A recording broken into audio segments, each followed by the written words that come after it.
حیدرآباد کے نمبلی میں اسدالدین اویسی نے خواتینوں کے لیے پبلک میٹنگ رکھی. جی ہاں، انہوں نے وقف قانون کی اہمیت بتائی کہ کیا ہے، اس سے مسلمانوں کو کیا نقصان ہوگا، ان کا کون سا حق چھینا جائے گا. آئیے سنتے ہیں اس ویڈیو میں انہوں نے اور کیا کہا اور اس قانون کے بارے میں کیا بتایا. اپنی جیب سے ادا فرمائی اور اسے مسجد کے لیے وقف فرما دیا. اسی طرح تمام صحابہ کرام اور خواتین صحابہ بھی اس وقف میں شامل ہیں. حضرت عائشہ رضی اللہ عنہ اور حضرت حفصہ رضی اللہ عنہ نے بھی وقف کیا. دنیا کی تاریخ کی سب سے پہلی یونیورسٹی جامعۃ القروین بھی ایک خاتون فاطمہ بنت محمد کی ہی قائم کردہ ہے اور یہ ایک تاریخی وقف ہے. آج All India Muslim Personal Law Board اسی کے لیے پوری قوت کے ساتھ جنگ لڑا اور ہم اس وقت بورڈ کی آواز پر یہاں جمع ہوئے ہیں اور ہم لوگوں کا پختہ ارادہ ہے کہ ہم آخری دم تک اس لڑائی کو لڑیں گے. اور خوشی کی بات یہ ہے کہ ملک کے سیکولر عوام، ہمارے ہندو بھائی اور بہن بھی اس میں ہمارے ساتھ ہیں. اس موقع پہ میں بورڈ کی شکر گزار ہوں کہ انہوں نے حیدرآباد میں خواتین کا یہ نمائندہ اجتماع بلایا. ہم سب بورڈ کو یقین دلاتے ہیں کہ تمام مسلمان بہنیں آپ کے ساتھ ہیں. ہمارے مذہب نے خواتین کو بااختیار بنانے میں نہیں روکا ہے. شاہین باغ کی خواتین نے یہ بات ثابت کر دیا کہ وہ صرف گھر سنبھالنے والی عورت ہی نہیں ہے بلکہ شاہین باغ جیسے محاذ پر بھی وہ اپنا کام انجام دیتی ہیں. امید رکھتے ہیں کہ آج کا یہ اجلاس اسی انقلاب کو زندہ رکھے گا. اللہ تعالیٰ سے ہماری دعا ہے کہ اس اجلاس کو کامیاب فرمائے، اس کو ہمارے لیے خیر کا، اس ملک میں اپنی دینی شناخت کا اور اسلام کی شریعت کے تحفظ کا ذریعہ بنائے. وآخر الدعوانا ان الحمد للہ رب العالمین. معزز خواتین و حضرات، ابھی حفصہ اختر صاحبہ آپ سب کی جانب سے مسلم پرسنل لاء بورڈ کو یہ یقین دلا رہی تھی کہ ہم سب خواتین بھی بورڈ کے آواز میں آواز ملا کر اپنے اس اہم موضوع پر اپنی دینی حمیت کا اظہار کرنا چاہتی ہیں. یقیناً مسلم پرسنل لاء بورڈ پورے مسلمانوں کا ایک نمائندہ بورڈ ہے اور اس کے تحت تمام مسالک کے علماء اور عوام اپنے مسلکی اختلافات سے بلند ہو کر اس میں شریک ہیں. اس موضوع پر ہمارے درمیان جو اتحاد ہے وہ ایک مثالی اتحاد ہے. بقول علامہ اقبال، ایک ہوں مسلم حرم کی پاسبانی کے لیے، ایک ہوں مسلم حرم کی پاسبانی کے لیے، نیل کے ساحل سے لے کر تا بخاک کاشغر. تو یہاں حرم کو ایک استعارہ سمجھیے. ہم شریعت کے ہر موضوع پر جب بھی اس طرح کی کوئی زیادتی ہو، کوئی ظالمانہ اور کالا قانون بنے تو ہم خواتین بھی برابر مردوں کے ہم رکاب رہیں گے انشاءاللہ. اور اب ہمارے مقررین کو اور مقررات کو میں بلانا چاہتی ہوں، لیکن سب سے پہلے اس بات کے لیے معذرت خواہ ہوں کہ چونکہ کافی بڑی تعداد ہے ہمارے پاس اور خواتین بہت دور سے آئی ہیں اور وقت پر جلسہ ختم کرنا ضروری ہے، اس لیے ہم ہر ایک کے ساتھ ایک ٹائم لیمٹ رکھے ہیں. اس کے تحت آپ کو یاد دہانی کرائیں گے. ہماری اس یاد دہانی پر آپ ناراض نہ ہوں.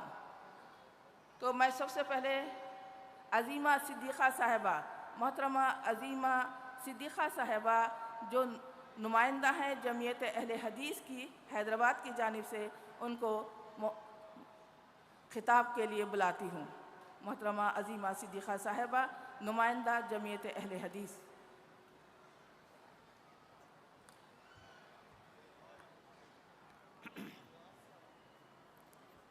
اعوذ باللہ من الشیطان الرجیم، بسم اللہ الرحمن الرحیم. اسٹیج پر تشریف فرما تمام معزز شخصیات، ارکان مسلم پرسنل لاء بورڈ اور مقررین اور میری تمام دینی بہنیں مقررات اور تمام حاضرین کا اسلامی طریقے سے استقبال کرتے ہیں ہم۔ السلام علیکم ورحمۃ اللہ وبرکاتہ۔ الحمدللہ رب العالمین والصلاة والسلام علی رسولہ الکریم، اما بعد۔ قال اللہ تعالی فی القرآن المجید ان الحکم الا للہ رب اشرح لی صدری ویسر لی امری واحلل عقدۃ من لسانی یفقہوا قولی۔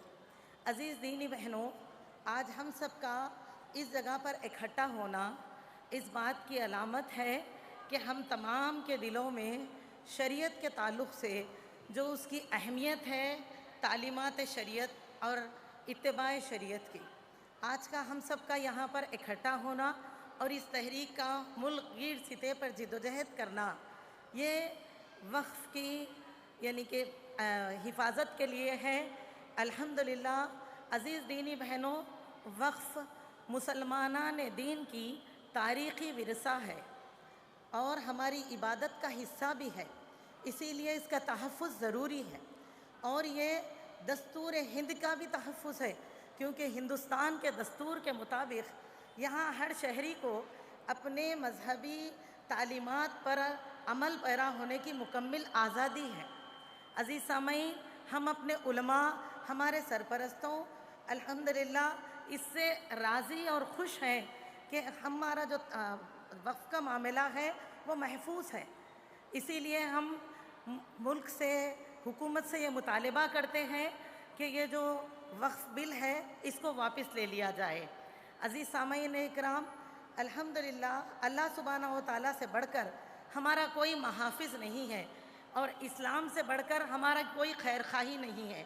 جب ہم اللہ سے راضی ہے اور اسلام سے خوش ہیں تو پھر ہم اس جو بدلتے ہوئے قانون کو ہم ہرگز بھی قبول نہیں کریں گے، لہٰذا ہم اس کے خلاف یہ آواز اٹھاتے ہیں کہ ہم اس قانون کو کسی حال قبول نہیں کریں گے، اور ہندوستان سے یعنی حکومت ہند سے ہم اس کا مطالبہ کرتے ہیں کہ اس بل کو واپس لے لیا جائے۔ جزاک اللہ خیراً کثیرا۔ السلام علیکم ورحمۃ اللہ وبرکاتہ۔ اب تشریف لا رہی ہیں محترمہ مفیضہ حفیظ صاحبہ، جو جمعیت اہل حدیث تلنگانہ کی سیکریٹری ہیں۔ محترمہ مفیضہ حفیظ صاحبہ۔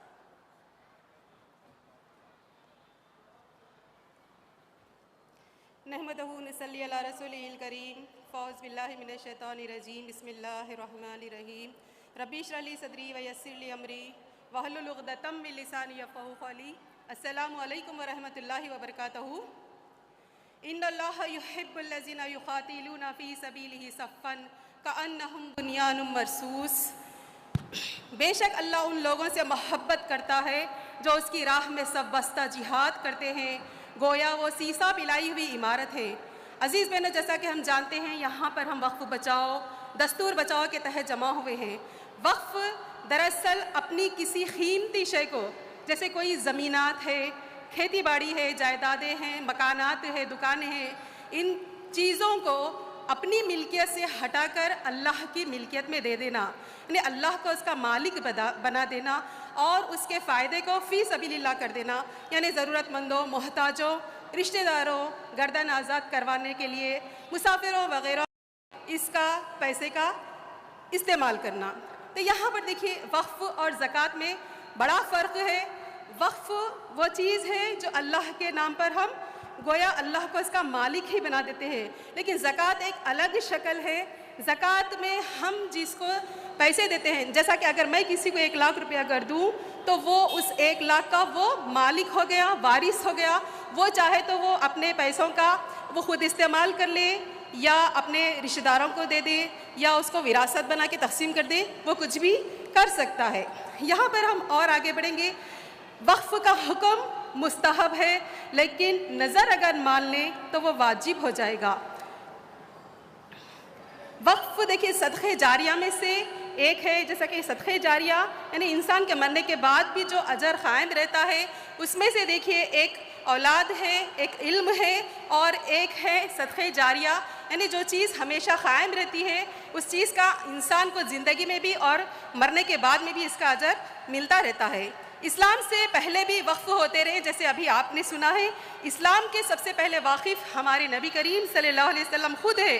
آپ نے اپنے پاس سے پیسے ادا کر کے اس زمین کو خریدا تھا جو مسجد نبوی جہاں پر بنی، اور اس کے بعد حضرت عثمان رضی اللہ تعالیٰ عنہ سے فرمایا کہ آس پاس کی یعنی اس سے متصل جو زمینیں ہیں اس کو خرید کر اس مسجد نبوی کی توسیع کیجیے۔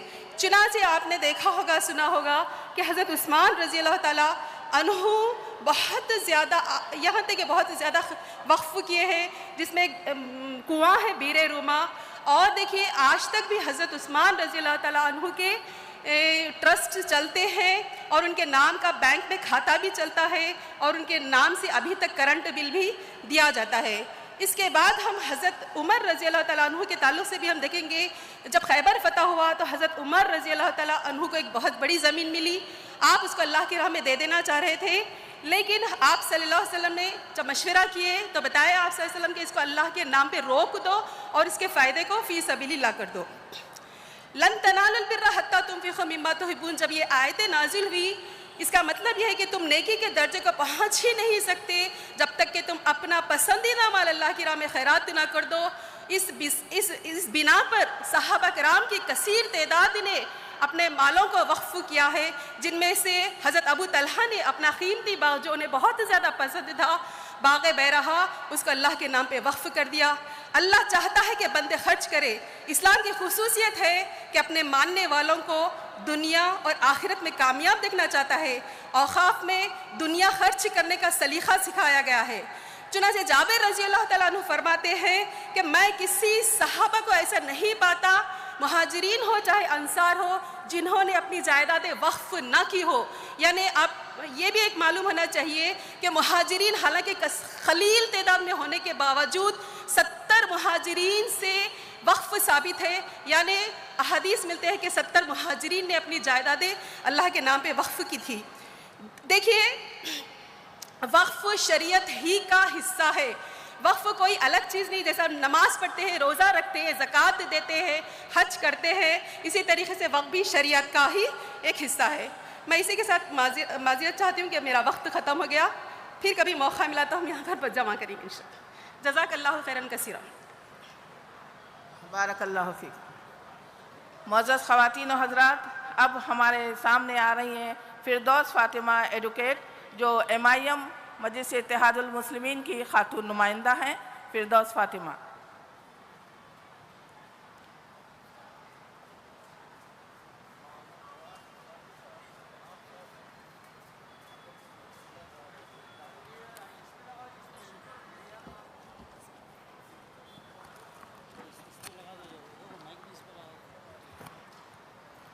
اعوذ باللہ من الشیطان الرجیم، بسم اللہ الرحمن الرحیم۔